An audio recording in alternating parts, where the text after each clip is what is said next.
بسم اللہ الرحمن الرحیم۔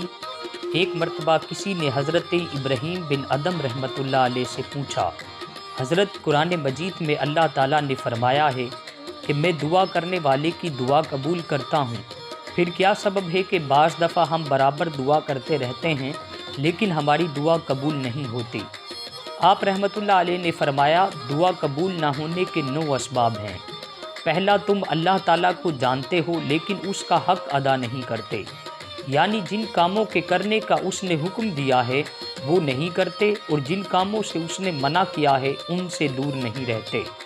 دوسرا، رسول اللہ صلی اللہ علیہ وآلہ وسلم کو پہچانتے ہو اور آپ سے محبت رکھنے کا دعویٰ بھی کرتے ہو مگر آپ کی پیروی نہیں کرتے، یعنی آپ کے اسوہ حسنہ کے مطابق زندگی نہیں گزارتے۔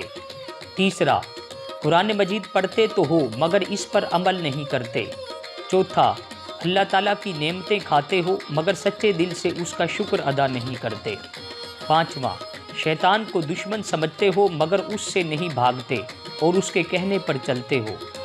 چھٹا، دوسروں کے عیب ڈھونڈتے ہو اور اپنے عیبوں پر نظر نہیں ڈالتے۔ ساتواں، جانتے ہو کہ دوزخ گناہگاروں کے لیے ہے مگر اس سے نہیں ڈرتے۔ آٹھواں، موت کو برحق سمجھتے ہو لیکن اس کا کوئی سامان نہیں کرتے، یعنی ایسے نیک کام نہیں کرتے جو موت کے بعد کام آئیں۔ نوواں، اپنے پیاروں کو اپنے ہاتھوں سے زمین میں دفن کرتے ہو لیکن اس سے نصیحت نہیں پکڑتے۔